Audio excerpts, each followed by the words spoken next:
Have you ever felt like you were born just to make the rest of your family look brighter? My name is Claire Holloway. I'm 29 years old, and on the last night of the year, I accepted a dinner invitation I should have thrown straight into the trash. The envelope was thick, cream-colored, expensive in that old money way people use when they want cruelty to look elegant. It arrived at my apartment in Boston with no handwritten note, no warmth, just a printed card inviting me to New Year's dinner at the family conservatory in Connecticut. I stared at it for a long time because my body remembered before my mind did. That house had a way of smiling at me while sharpening the knife behind its back. I told myself I didn't have to go. I told myself I was too busy, too tired, too old to keep walking into rooms where love always came with a performance review. But then I made the mistake I always made with them. I let one small, stupid piece of hope survive. Maybe this time they just wanted one peaceful dinner. Maybe this time I wouldn't be treated like the family defect wheeled out for comparison. Then I remembered being 23, standing in that same glass room while everyone toasted my sister's promotion, and my father casually asking me in front of 12 people whether digging through dead people's paperwork was a real career or a hobby I'd eventually outgrow. I still went.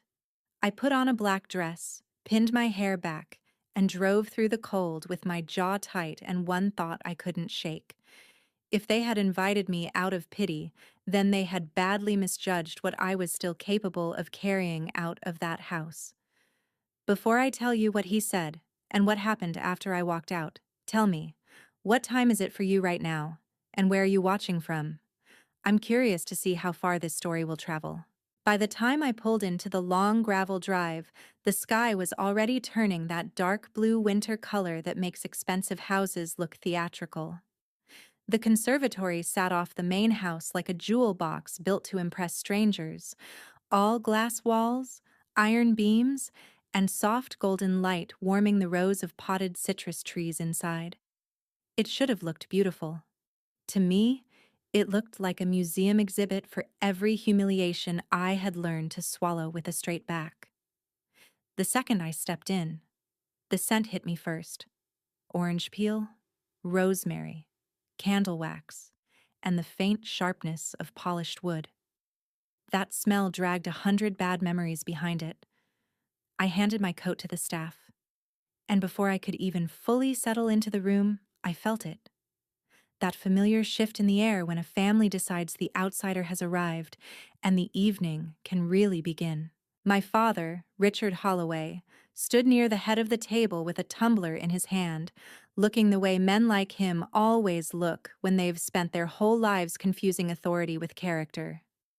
Beside him was my younger sister, Vivian, draped in cream silk, glowing with the kind of confidence that only comes from never having to doubt your place in the room. She saw me first. Her smile appeared instantly, beautiful and poisonous. "Claire," she said, stretching my name just enough to turn it into a joke. "You actually came."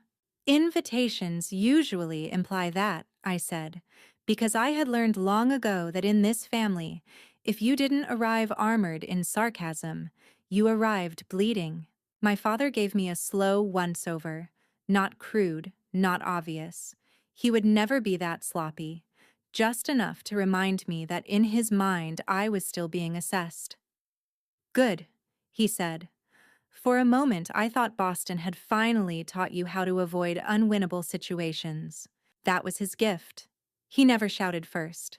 He preferred precision. Vivian laughed softly, like the line had earned it. Around them, a few of their guests smiled into their glasses and pretended not to notice what was happening. That was another Holloway family specialty. Public cruelty cushioned by private manners. Dinner was arranged beautifully, of course. White linen, candlelight reflected in crystal, a long table that forced everyone to look toward its center, where my father sat like he was hosting a board meeting instead of a holiday meal. I took my seat and forced myself to inhale slowly. Why did I still do this to myself? Why was I still sitting down with people who had spent years treating every achievement of mine like a clerical error? But even as I asked myself that, I knew the answer. Because some wounds don't keep you trapped through pain. They keep you trapped through the memory of the tiny scraps of approval you keep believing might return if you just survive one more dinner. The first half hour moved the way these things always moved. Champagne, small talk, performative affection. Vivian described a campaign she just led for a luxury wellness brand, one of those companies that sells insecurity in prettier packaging. My father told the table how proud he was of her instincts, her polish, her understanding of value. Then his eyes slid to me. "And Claire," he said, lifting his glass, "still down in archives and attics, rescuing the reputations of dead collectors?" A few people chuckled politely. I set down my fork and met his gaze. "Provenance research," I said. "It keeps museums from displaying stolen art and forged histories." "So yes, still doing real work." Vivian tipped her head. "That always sounds noble when you say it fast." The laughter this time was lighter, easier. They were warming up. That's when I knew with total clarity that I hadn't been invited to reconnect. I had been invited to complete the arrangement. I was the contrast, the cautionary tale, the shadow that made Vivian shine harder. And the worst part was that under the table my hands were cold, not because I was weak, but because some part of me still hated how easily they could pull me back into that old role. Why did I still have to smile when every nerve in my body wanted to stand up and walk out? Because I wasn't ready yet. Not until I knew exactly how much they still thought they owned. The real cruelty began with dessert, because by then my father had enough wine in his system to enjoy himself and enough of an audience to want to perform. A dark chocolate tart was placed in front of us, and Vivian had just finished a story about some private client weekend in Vermont when my father leaned back in his chair and looked directly at me. "You know," he said, "we only invited you out of pity. I told Vivian it would look bad if we started the year without including you at least once." Silence hit the table first, sharp, stunned, then immediately covered by the wrong kind of laughter. The kind that happens when people don't know whether they're allowed to be horrified, so they settle for amused. Vivian didn't hesitate. She lifted her glass, smiling into it. "Don't stay long," she said lightly.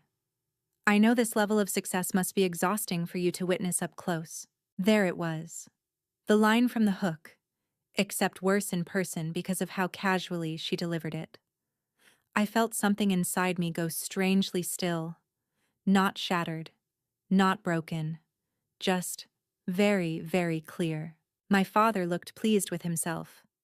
"You can't blame us for worrying," he continued. "Every family has one child who mistakes independence for drifting." That sentence might have landed a year earlier, maybe even 6 months earlier.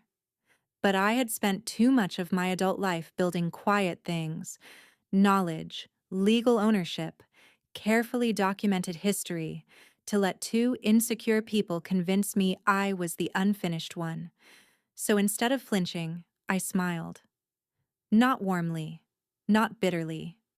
Just enough to make Vivian narrow her eyes. What neither of them understood was that the cabin she had just mentioned in Vermont, casually, possessively, as if it were part of the family brand package, wasn't theirs. It had never really been theirs. My grandmother had left it to me specifically, and she had done so because she knew exactly what kind of people her son and granddaughter were when no one was watching. She used to say, "The only person in this family who knows the value of a thing is the one no one bothers to flatter." At the time, I thought she meant books and paintings and furniture. Years later, I realized she meant leverage. That cabin had become a stage for the two of them. My father had hosted discreet business weekends there, presenting it to investors like an extension of his stability. Vivian had used it for private brand retreats and invitation-only influencer gatherings, the kind that looked effortless online but hid a panic attack's worth of logistics underneath. Neither of them paid the taxes. Neither of them handled the maintenance. Neither of them seemed especially interested in the legal language that made the place mine. They only cared that I had been quiet enough to let them behave as if inheritance worked by personality. So while they kept talking, while my father compared Vivian's real ambition to what he called my taste for obscurity, I stopped hearing insult and started hearing evidence. Every cutting remark went into place like a file being indexed. Every assumption they made about my weakness became useful. Then Vivian leaned toward me, lowering her voice just enough to make it worse. "Be honest, Claire," she said. "Doesn't it ever embarrass you?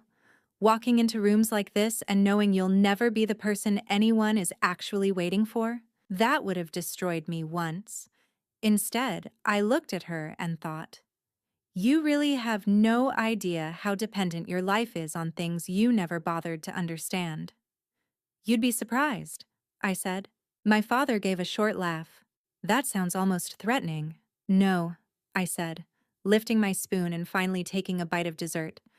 "Just observant." For the first time that night, neither of them spoke immediately. It was small, but I felt it. The first hairline crack in their certainty. And right then I made the decision fully, completely, without the softness of doubt. I was done being the family sacrifice arranged decoratively at the edge of the table. If the people closest to me saw my competence as a threat, then maybe it was time they learned what happened when that threat stopped being polite. What do you do when the people who share your blood see your success not as something to celebrate, but as something to use, until they can humiliate you again? I already knew my answer. You stop asking to be loved correctly. You start closing doors legally. I left the table the moment coffee was served. Not dramatically. I didn't throw a napkin down. I didn't announce my pain. I simply rose, excused myself, and walked into the darkened library that connected the conservatory to the main house. The room was almost entirely still, lit only by a pair of brass lamps and the dying glow from the fireplace. It was the only room in that house that had ever felt remotely honest to me. Maybe because books are less exhausting than people who've learned how to smile while they diminish you. My phone was already in my hand before I sat down. I called Daniel Mercer, the only person outside my therapist who knew exactly how tangled my relationship with that family had become. Daniel wasn't family, wasn't a former boyfriend, wasn't anything complicated. Just my closest friend from graduate school and now an estate attorney in New York, who had, over the years, become the person I trusted when I needed both compassion and terrifying clarity. He picked up on the second ring. "You sound like you're calling from inside a very expensive murder mystery," he said. "I'm at New Year's dinner," I answered. "That bad?" "They invited me to mock me in person, so yes." His voice softened immediately. "Tell me." I did. Not all the details, just enough. The pity line. Vivian's sneer. My father making me the after-dinner entertainment. When I was done, there was a short silence on the line, then the kind of careful question only someone who really knows you can ask. "What are you trying not to say, Claire?" I looked toward the window. Beyond the glass, I could see the dark shapes of bare winter branches moving against the night. "I want to sell the cabin," I said. There, spoken aloud, it felt both brutal and clean. Daniel didn't rush to fill the silence, which is one of the reasons I trust him. "Because it's valuable," he said finally. "Or because it's the last place in this family that still hurts when you think about losing it." That hit exactly where it should have. The cabin was the last place I had ever been happy with them, or maybe more accurately, happy before I understood them. My grandmother teaching me to split kindling, summer mornings on the dock, books stacked by the window. A world that had once felt simple because she was still alive to keep it that way. Selling it would mean cutting more than property loose. It would mean accepting that nostalgia is not a strategy, and memory is not a legal defense. "I think," I said slowly, "I'm tired of using sentiment to subsidize people who would humiliate me for sport." "That," Daniel said, Sounds like the first honest thing anyone said to you tonight. I let out a breath that almost became a laugh. Can I do it quickly? Yes, he said. Especially because it's clean. Title is yours. Not shared. No trust complication. The question isn't whether you can. It's whether you're ready for what happens when they realize you're serious. I thought about my father's face when he said he'd invited me out of pity. Vivian's expression when she asked whether I was embarrassed by existing near them. I think they've confused access with entitlement for a very long time. That's not an answer. It is tonight. He was quiet a moment, then shifted into professional mode. We talked through what mattered. The buyer Daniel knew, who had been looking for a private Vermont property with no public fuss, the possibility of a fast sale if I was willing to price for speed instead of sentiment. The secondary issue, which was almost as important as the first, joint expense accounts still tied to my name from years of convenience, the cards my father and Vivian used for cabin supplies, utilities, event reimbursements. All of it rooted through structures they barely noticed, because I had always cleaned up the edges. Daniel reminded me I could close what was mine, not destroy, not tamper. Close. When I ended the call, I sat there with my phone in both hands and felt grief move through me in one clean wave. This wasn't the thrill of revenge. It was the ache of finally choosing freedom over the last object that still connected me to the version of family I'd wanted to believe in. Would you burn the final bridge to the people who hurt you if it meant you'd never have to crawl back across it again? I didn't know what other people would choose. I only knew what I was about to choose. I stood, returned to the conservatory, and found them exactly where I'd left them. Relaxed, entertained, careless. My father looked up first. "There you are," he said. "We thought you'd fled." "No," I said, taking my seat with a calm that startled even me.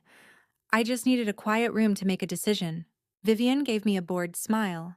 "Should we be worried?" I looked at both of them and said, "Yes." The room changed instantly. Not because I raised my voice. I didn't. But because there are certain tones people only recognize when they've spent their lives abusing softer ones. My father put down his glass. Vivian's smile stayed in place a second too long, then slipped. "What exactly is that supposed to mean?" my father asked. I folded my napkin and set it beside my plate. "It means I'm selling the cabin." If I'd thrown a lit match onto the tablecloth, the reaction couldn't have been more immediate. Vivian inhaled sharply. My father's entire posture locked. One of the guests actually looked away, as if eye contact might make them complicit. "That's not funny," Vivian said first, and what struck me most was not anger, it was fear. "I'm not joking." My father leaned forward, voice low and dangerous now. "That cabin is family property." "No," I said. "It's family mythology. Legally, it's mine." He opened his mouth to object, but he knew better. He'd signed the probate papers. He'd seen the deed. He'd just spent years behaving as though confidence could overwrite documentation. "You wouldn't dare," he said. That line almost made me smile. Wouldn't dare. As if courage were still the question. "I already have," I replied. "I made the call tonight." Vivian stood so abruptly her chair scraped against the floor. "Claire, stop. Stop being insane for 5 seconds and think. That property isn't just some random asset. People are booked there. I have spring clients." "Then perhaps," I said, "you should have considered that before treating the owner like a family mascot you could humiliate in public." My father rose more slowly, but he was angrier than Vivian in a colder way, which meant more dangerous. "You vindictive little fool," he said. "Do you have any idea what you're interfering with?" Finally, there it was. Not grief, not outrage over lost memories. Money. "A financing arrangement?" I asked. His expression changed just enough to confirm it. I had suspected, but not known. Now I knew. He had been using the cabin as an informal showpiece while trying to secure a new round of funding for one of his business expansions. Not a direct collateral structure, perhaps, but close enough to make its loss humiliating and materially damaging. He'd built confidence around an asset he didn't own. Very Richard Holloway. Vivian, on the other hand, shifted tactics instantly. Tears filled her eyes so fast they almost deserved applause. "You're doing this because you hate us," she said loudly, for the benefit of everyone listening. "Because you can't stand seeing anyone else happy." "No," I said. "I'm doing this because you've both mistaken my patience for permission." She actually laughed through the tears, a brittle, disbelieving sound. "You think this makes you powerful?" "No," I answered. "I think legal authority makes me powerful. This just makes that visible." My father slammed one hand against the table hard enough to rattle the silverware. "If you do this, don't expect to remain part of this family." That would have hurt once, too. But threats lose force when they offer to take away what has already been withheld for years. "You invited me here out of pity," I reminded him. "Vivian called me a failure. You both made it very clear what my place is. I'm simply adjusting my assets to match your honesty." Vivian's tears vanished. In their place came something uglier. "You miserable, jealous—" "Careful," I said quietly. "Or what?" I held her gaze. "Or I start saying out loud why you really need that cabin so badly." That landed. Her face lost color. Because unlike my father, whose need was ego tied to money, Vivian's need was more fragile. I knew enough, through one of those accidental family leaks that happen when people assume you're invisible, to understand she had been using the cabin for off-book client hospitality, tied to a campaign already under internal review at her firm. Nothing scandalous enough to be criminal, plenty compromising enough to be career-damaging if the wrong person started asking why certain private strategy retreats never appeared in official expense records. My father turned to her, surprised. "What is she talking about?" Vivian shot back. "Nothing. She's bluffing." But she didn't sound like she believed it. I reached into my bag then, not for drama, but because I had made one more decision while I sat in that library. Before returning, I had opened my phone, set it to record, and tucked it screen down into my clutch.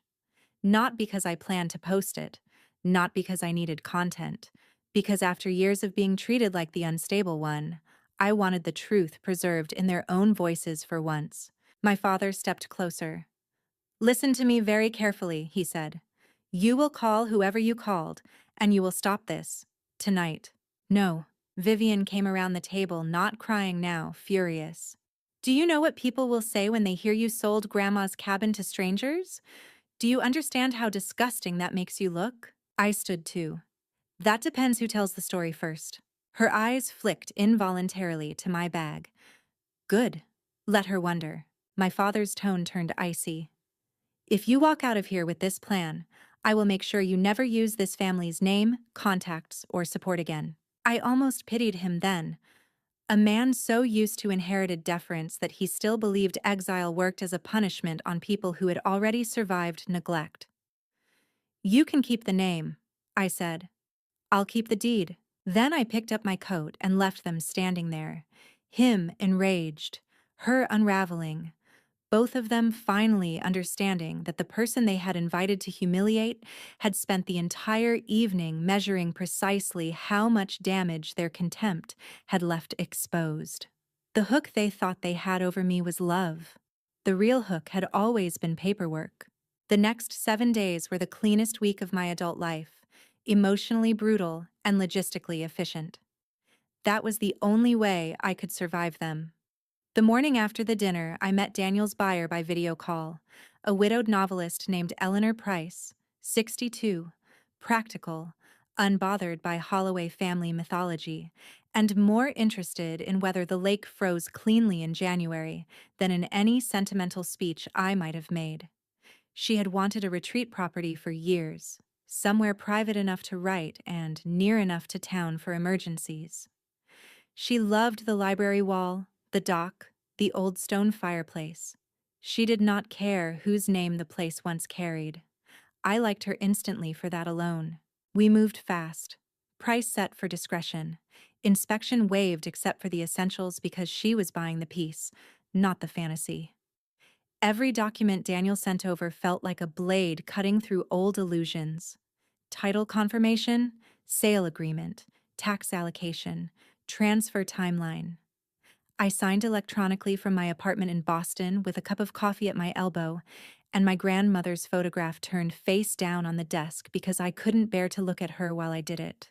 Not because I was ashamed, because I missed her too much.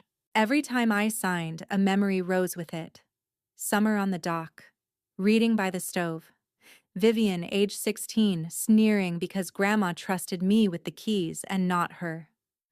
My father calling the property the family cabin in public while privately reminding me not to be difficult whenever I questioned how much he was using it for business entertaining. One signature for every compromise I had mistaken for peace. And then there were the accounts. This was the part outsiders always misunderstand in stories like this. They imagine revenge as one dramatic act. In reality, the deeper power usually sits in administrative structures no one glamorous bothers to learn. Over the years, because the cabin was legally mine, and because my father and Vivian found all administrative tasks beneath them, various expense accounts and reimbursement lines had remained tied to entities under my authority. Utility autopays, maintenance retainers, event deposit cards, a family shared convenience account originally created to simplify property expenses that had gradually metastasized into a hidden support system for their habits. They assumed it was permanent because I had never forced them to notice it. I didn't touch a cent that wasn't mine. I didn't falsify anything. I simply closed what I had legal authority to close. First, the shared cabin expense account. Then the linked credit cards authorized under it. Then the reimbursement card Vivian used for hospitality prep. Then the reserve line my father dipped into when vendor bills ran ahead of his liquidity. Each closure triggered notices the bank would send in its own time. Each closure meant there would be no more invisible cushion between their lifestyle and its consequences. Daniel advised me to keep everything immaculate. No theatrics, he said. Let institutions do the speaking. He was right. On day 4, the sale formally cleared. On day 5, the proceeds landed. I sat staring at the number in my account and felt none of the triumph people imagine money brings in moments like this. What I felt was lighter and stranger, the absence of dread. For the first time in years, there was no inherited asset tethering me to their access, no family place I had to preserve while being mocked by the people using it. No future weekend where I would be expected to arrive, smile, subsidize, and leave. On day 6, I learned something else that made the entire thing even sharper. Through a museum donor who knew someone in Vivian's circle, wealthy people gossip with astonishing efficiency. I heard that Vivian had been quietly scrambling to explain to a major client why a private Vermont strategic retreat venue she had floated as a perk was suddenly unavailable. Worse, one of the buyers my father had been courting for a partnership had asked about a summer weekend at the cabin, assuming it was part of the lifestyle package Richard had implied surrounded his operation. That possibility was gone now, not because I exposed him publicly, because he had built perceived stability on property he did not own. That was the real lesson of the week. I wasn't destroying their lives. I was removing my name from the scaffolding. By day 7, I knew the first statements and notices would be arriving. Account closure confirmations. Late payment flags no longer cushioned by reserve transfers. Reversed assumptions.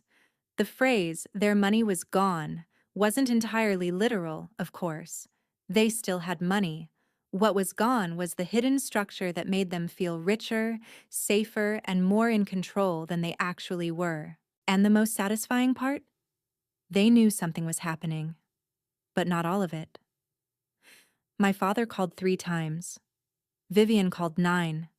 Voicemails ranged from threats to bargaining to carefully worded outrage dressed up as concern. I saved every one. I responded to none. Some people think revenge is loud. My favorite kind is administrative. It arrives in white envelopes, bank notifications, and the dawning realization that the person you treated like a footnote was, in fact, your buffer against reality all along. The bank statements began arriving on a Tuesday. My father called first at 7:12 a.m., which told me two things immediately. He had seen the notices himself, and for once he had not been able to bury the panic beneath a day's worth of false composure. I let the first two calls go to voicemail. On the third, I answered. "What did you do?" he demanded without greeting, without hesitation, without even pretending this was a misunderstanding. I stood in my kitchen, looking out at the gray Boston morning, and poured myself coffee before responding. "Good morning to you, too. Do not play games with me, Claire. The Vermont expense account is closed. The reserve line is gone. 2 cards were terminated. Statements are showing outstanding balances that should have been covered days ago.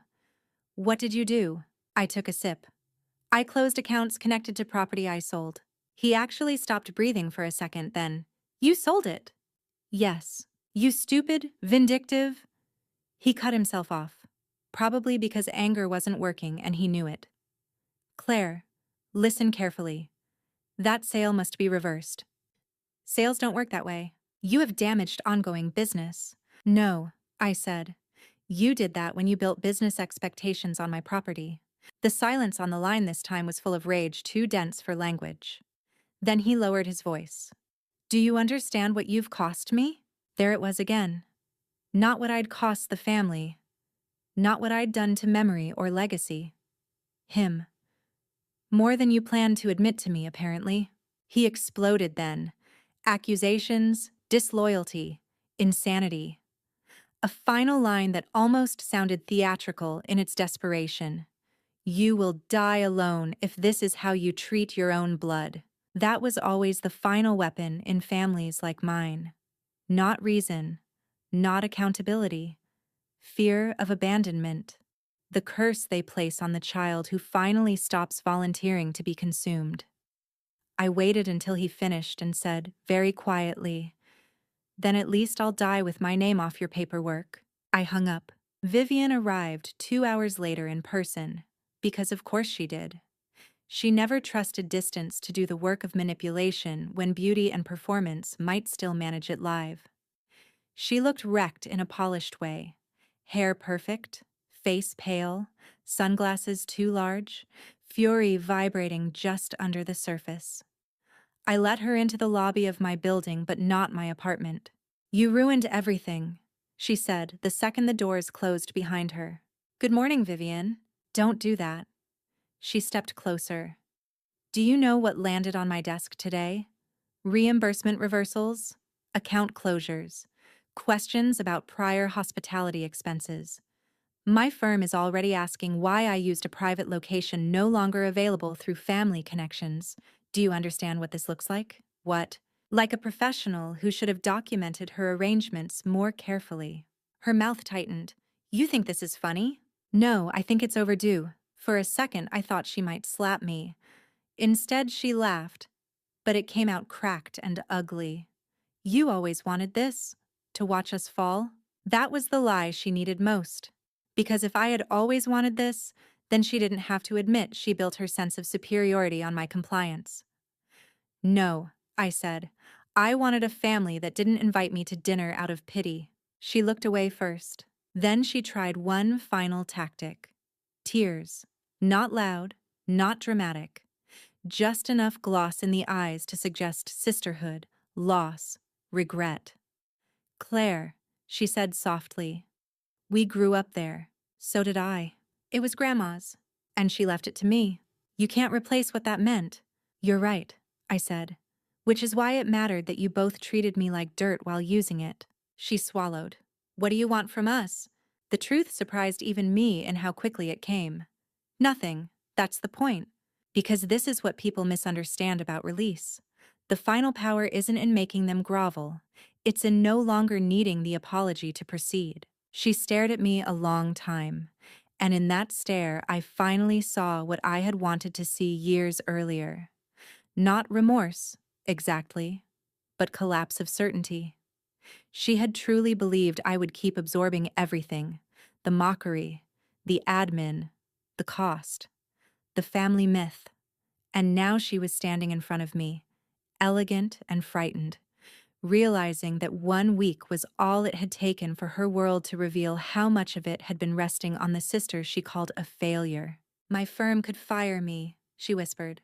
I looked at her and thought of the dinner, her laugh, the words, "You're a failure." "Then maybe," I said, "you should have learned earlier not to mistake dependence for superiority." She flinched like I'd struck her. We stood there in silence for a moment more. Then I did one last thing. Not cruel, just precise. I opened my phone, pressed play on the audio file I had recorded that night in the conservatory, and held it where only she could hear. Her own voice, clear as glass. "We only invited you out of pity." My father's threat, her panic, the whole rotten little scene. Her face drained white. "You recorded us?" I documented my decision-making environment. "That's sick." "No," I said. "It's careful." I stopped the audio and slipped the phone back into my coat pocket. "If either of you keeps threatening me," I added, "I become much less sentimental about privacy." That did it.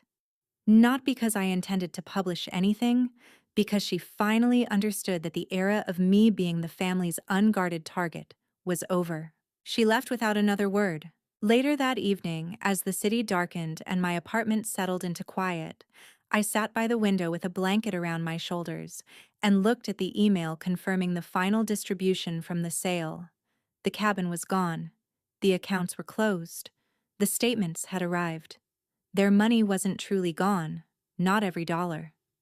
But the borrowed stability, the hidden access, the confidence they wore like inheritance, that was gone. And that was enough. My father invited me to dinner just to mock me. 1 week later, the family cabin was sold, the joint accounts were closed, and the bank statements started arriving. They wanted me to believe I was the failure in the family. What they never understood was that I had been the only reason their version of success held together as long as it did. So tell me this: when family only loves you as long as you stay useful, do you still call it loyalty if you leave? Or do you finally call it freedom?